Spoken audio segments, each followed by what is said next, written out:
Good morning, जय हिंद. सुस्वागतम सुस्वागतम सुस्वागतम. शैक्षणिक वर्ष 2020-21च्या इयत्ता 9वीतून 10वीत आलेल्या सर्व ताईदादांचे मी DFD माध्यमिक विद्यालयातर्फे हार्दिक हार्दिक स्वागत करते. विद्यार्थी मित्रांनो, खरं तर इयत्ता 10वीचं शैक्षणिक वर्ष हे एप्रिलपासून सुरू होत असतं, पण ते एकमेव कारणामुळे सुरू होऊ शकलं नाही. गेल्या 3 महिन्यांपासून सर्व जग ज्या आजाराला सामोरे जात आहे ते म्हणजे कोविड-19.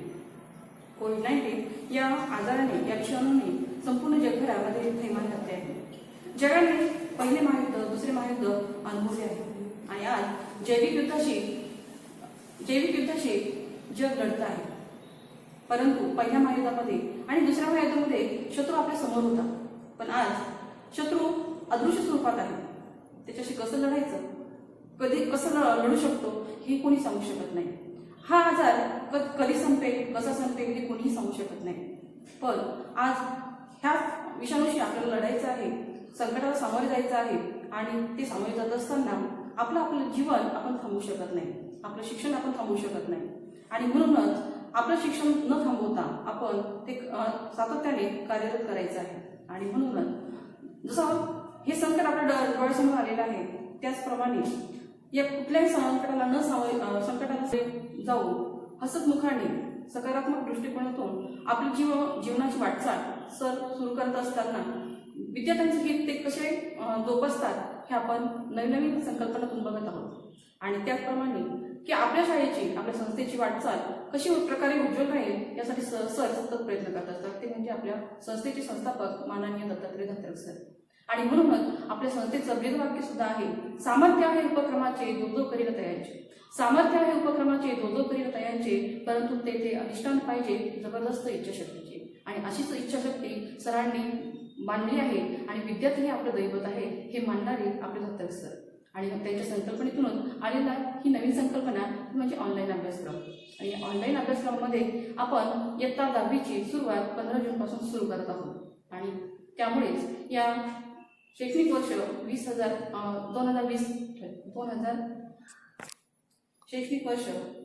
2020-21च्या इयत्ता 10वीच्या सर्व ताईदादांचे संस्थेतर्फे व इयत्ता 10वीच्या सर्व शिक्षकांतर्फे मी हार्दिक हार्दिक स्वागत करते व शैक्षणिक वाटचालीस शुभेच्छा देते. मी राजश्री रायजादे इयत्ता 10वीच्या या वर्षामध्ये सामाजिक शास्त्र 1 म्हणजेच इतिहास अधिक राज्यशास्त्र या विषयाचे आपल्याला अध्यापन करणार आहे. आणि म्हणून आपण या इतिहास आणि राज्यशास्त्र या पुस्तकाची ओळख करून घेऊया. बघा विद्यार्थी मित्रांनो, इयत्ता 10वीच्या वर्षभरामध्ये तुम्हाला इतिहास व राज्यशास्त्र पुस्तकाची आपण ओळख करून घेणार आहोत. त्याआधी थोड्या काही सूचना. ऑनलाईन अभ्यासक्रम करत असताना आपण एकांत जागी बसावं की जिथे कोणी नाही येणार आणि तुमचं जे लक्ष आहे ते केंद्रित होईल. त्याचप्रमाणे हेडफोनचा वापर करा आणि संपूर्णपणे लक्षपूर्वक तुम्ही ऐकण्याचा प्रयत्न करा. हे आपलं इयत्ता 10वीचं इतिहास व राज्यशास्त्र या विषयाचं पुस्तक आहे, जे तुम्हाला वर्षभर काय करायचं आहे, अभ्यासायचं आहे. याचं मुखपृष्ठ तुम्हाला दिसतंय की महात्मा ज्योतिबा फुले यांचं चित्र दिसतंय, तर मोनालिसाचं चित्र दिसतंय तुम्हाला. असं हे इयत्ता 10वीचं इतिहास व राज्यशास्त्राचं पुस्तक. यामध्ये आपण अनुक्रमांक आपण बघू शकतो. यामध्ये आपल्याला वर्षभरामध्ये उपयोजित इतिहासाचा अभ्यास करायचा आहे की इतिहास हा विषय कुठल्याही प्रकारे आपल्या व्यवहारामध्ये आपल्याला उपयोगी पडत नाही, असं बऱ्याच जणांचा गैरसमज आहे. तो दूर करण्याचा शासनाने प्रयत्न केलेला आहे की या इतिहासाचा तुम्हाला आपल्या जीवन व्यवहारामध्ये कसा उपयोग करता येईल यासाठी तुम्हाला हे पाठ दिलेले आहे. कारण इयत्ता 10वीनंतर तुमच्या जीवनाला एक वेगळी कलाटणी मिळणार आहे, तिथून तुमचं करिअर सुरू होणार आहे. म्हणून तुम्हाला ते उपयोजित इतिहास असा हा भाग दिलेला आहे. यामध्ये पहिला पाठ जो दिलेला आहे तो पहिला पाठ दिलेला आहे इतिहास लेखन पाश्चात्य परंपरा. दुसरा पाठ दिलेला आहे इतिहास लेखन भारतीय परंपरा. तिसरा पाठ दिलेला आहे उपयोजित इतिहास. चौथा पाठ दिलेला आहे भारतीय कलांचा इतिहास. पाचवा पाठ दिलेला आहे प्रसार माध्यमे आणि इतिहास. सहावा पाठ दिला आहे मनोरंजनाची माध्यमे आणि इतिहास. सातवा पाठ दिला आहे खेळ आणि इतिहास. आठवा पाठ दिला आहे पर्यटन आणि इतिहास. आणि 9वा पाठ दिलेला आहे ऐतिहासिक ठेव्यांचे जतन. असे एकूण 9 पाठांचा तुम्हाला इथे अभ्यास करायचा आहे. राज्यशास्त्र यामध्ये 5 पाठांचा तुम्हाला अभ्यास करायचा आहे. यामध्ये तुम्ही बघू शकता की 5 पाठ. पहिला पाठ आहे संविधानाची वाटचाल, दुसरा पाठ आहे निवडणूक प्रक्रिया, तिसरा पाठ आहे राजकीय पक्ष, चौथा पाठ आहे सामाजिक व राजकीय चळवळी, पाचवा पाठ आहे भारतीय लोकशाही समोरील आव्हाने. असे इतिहासाचे 9 पाठ आणि राज्यशास्त्राचे 5 पाठ, असे एकूण तुम्हाला 14 पाठांचा वर्षभरामध्ये अभ्यास करायचा आहे. मग हे सर्व बघत असताना आपण आपल्या पेपरकडे वळूया की आपला जो प्रश्नपत्रिकेचा आराखडा आहे तो कसा असणार SSC बोर्डचा, तर तो आपण थोडक्यात बघूया आणि थोडेसे तुमच्या काही ज्या शंका असतील ते आपण निरसन पण करूया. तर चला बघूया आपण विकल्पासह प्रश्नपत्रिकेचा आराखडा. बघा, तुम्हाला हा विकल्पाचा आराखडा दिसतो इतिहास प्रश्नपत्रिकेचा.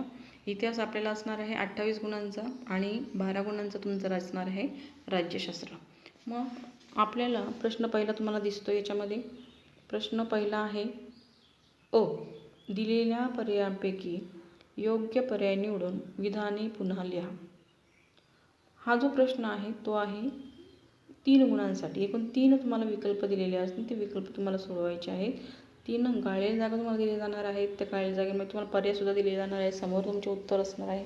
फक्त ते उत्तर तुम्हाला काय करायचं आहे तर सोडवायचं आहे. फक्त अधोरेखित तुम्हाला करायचं आहे आणि अधोरेखित करून तुम्हाला ते विधान पुन्हा लिहिणं आवश्यक आहे. जर तुम्ही फक्त पर्याय लिहिले तर तुम्हाला गुणदान कुठल्या प्रकारचं केलं जाणार नाही, याची कृपया नोंद घ्या. कुठलाही प्रश्न तुम्ही जेव्हा वाचाल तेव्हा तो पूर्णपणे वाचून समजून मगच तो काय करायचा असतो, सोडवायचा असतो.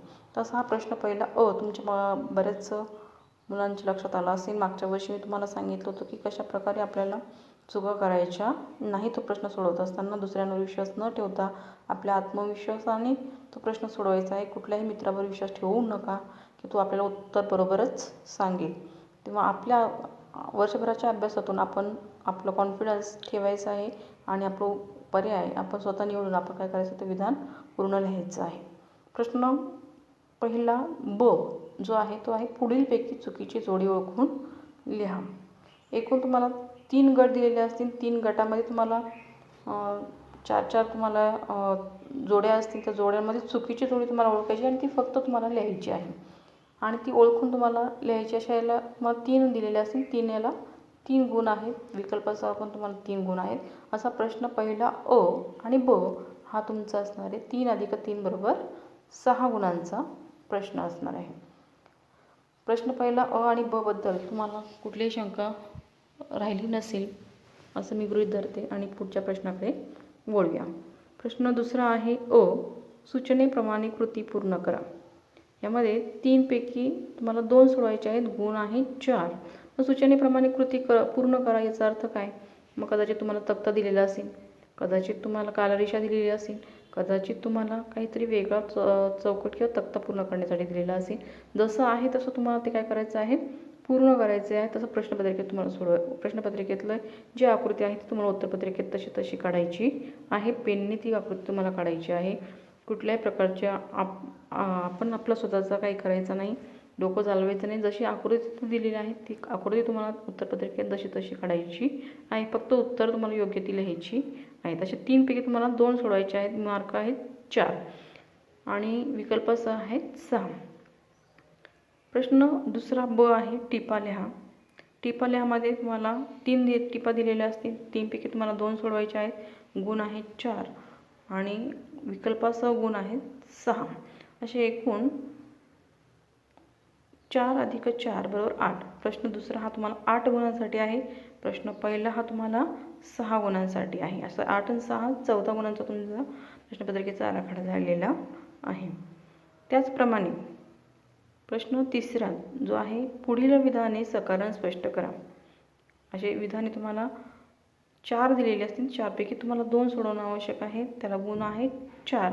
म्हणजे मुद्दे तुम्हाला त्या 2 गुणांसाठी कमीत कमी 4 ते तुमचे मुद्दे आले पाहिजे, जेणेकरून तुम्हाला ते 2 गुण प्राप्त झाले पाहिजे. असे विकल्पासह तुम्हाला 8 गुण दिलेले आहेत. त्यानंतर विधान सकारण स्पष्ट करा. म्हणजे इथे विधान बरोबर आहे की चूक आहे लिहायची गरज नाही. ते विधान बरोबरच असणार आहे. ते फक्त तुम्हाला कारण लिहायचं आहे. ते कारण तुम्हाला तिथं काय करायचे, सोडवायची आहे. प्रश्न चौथा आहे तो अतिशय सोपा असणार आहे. कुठल्याही प्रकारचं तुम्हाला बाहेरचं उत्तर दिलेलं असते त्या उत्तराचं तुम्हाला योग्य वाचन करायचं आहे. त्या वाचनावरून तुम्हाला 3 प्रश्न तुम्हाला सोडवण्यास दिलेले असतील. त्यामध्ये पहिला प्रश्न हा 1 मार्कांसाठी, दुसरा प्रश्न हा 1 मार्कांसाठी आणि तिसरा प्रश्न हा थोडक्यात उत्तरांसाठी म्हणजे 2 गुणांसाठी असणार आहे. असे एकूण तुमचे 4 गुण असणार आहे. 4 गुण हे तुम्हाला सहजपणे प्राप्त करू शकता तुम्ही. फक्त त्या उत्तराचं तुम्हाला काय करायचं, शांत चित्ताने काय करायचं, वाचन करायचे आणि योग्य वाचन करून ते उत्तर तुम्हाला उत्तरपत्रिकेत व्यवस्थितपणे काय करायचे आहे, तुमच्या शब्दामध्ये ती लिहायची आहे. प्रश्न 5वा आहे, पुढील प्रश्नांची सविस्तर उत्तरे लिहा. आता इथे तुम्हाला सविस्तर म्हटल्यामुळे 4 पैकी तुम्हाला तिथं 2 सोडवायचे आणि गुणांमध्ये ते वाढलेले आहेत, ते म्हणजे 6 गुण आणि एकूण 12 गुण असे विकल्प झालेले आहेत. इथे मार्क वाढलेले आहेत म्हणजे तुमची मुद्द्यांची संख्यासुद्धा इथं काय झाली पाहिजे, उत्तराची संख्या ही वाढली पाहिजे. तुमचे 3 मार्कांसाठी तुमचे 6 मुद्दे असणं आवश्यक आहे. असा एकूण तुमचा प्रश्न पहिला हा झालेला आहे 6 गुणांचा, प्रश्न दुसरा झालेला आहे 8 गुणांचा, प्रश्न तिसरा झाला आहे 4 गुणांचा, प्रश्न चौथा झालेला आहे 4 गुणांचा आणि प्रश्न 5वा झालेला आहे 6 गुणांचा. असे एकूण 28 गुण तुमचे झालेले आहेत आणि विकल्पाचा 42 गुण झालेले आहेत. राज्यशास्त्राकडे आपण आता वळूया. प्रश्न 6वा जो आहे, दिलेल्या पर्यायांपैकी योग्य पर्याय निवडून विधान पुन्हा लिहा. असं पहिला तर आपला इतिहासामध्ये प्रश्न आहे, तोच प्रश्न फक्त तुम्हाला राज्यशास्त्रामध्ये असणार आहे, पण तो राज्यशास्त्र असणार आहे. एकूण तुम्हाला 2 काळे जागा असतील, त्याच्यात तुम्हाला योग्य पर्याय तुमच्या डोळ्यासमोर असतील, ते तुम्हाला फक्त सोडवायचे आहेत आणि लिहायचे आहेत, अधोरेखित करायचे आहेत. कुठल्या प्रकारचं चूक न करता तो काय करायचा तुम्हाला सोडवायचा आहे. तसे 2 गुण तुम्हाला प्रश्न 6व्याला आहे. प्रश्न 7वा आहे, पुढील विधाने चूक का बरोबर हे सकारण स्पष्ट करा. यामध्ये तुम्हाला 3 विधानं दिलेली असतील, 3 पैकी तुम्हाला 2 सोडवणं आवश्यक आहे. गुण आहेत 4 आणि विकल्पासह गुण आहेत 6. मग अशी चूक का बरोबर असे 3 विधानं तुम्हाला दिलेले असतील. त्यामध्ये त्या 2 गुणांची विभागणी कशा प्रकारे असणार आहे ते आपण बघूया थोडक्यात. की हे विधान चूक आहे या वाक्याला तुम्हाला 1 गुण दिलेला आहे. निदान आपण एवढं तरी लिहू शकतो की हे विधान चूक आहे किंवा हे विधान बरोबर आहे, हे लिहिणं तिथं आवश्यक आहे. याला तुम्हाला 1 गुण दिला जाणार आहे.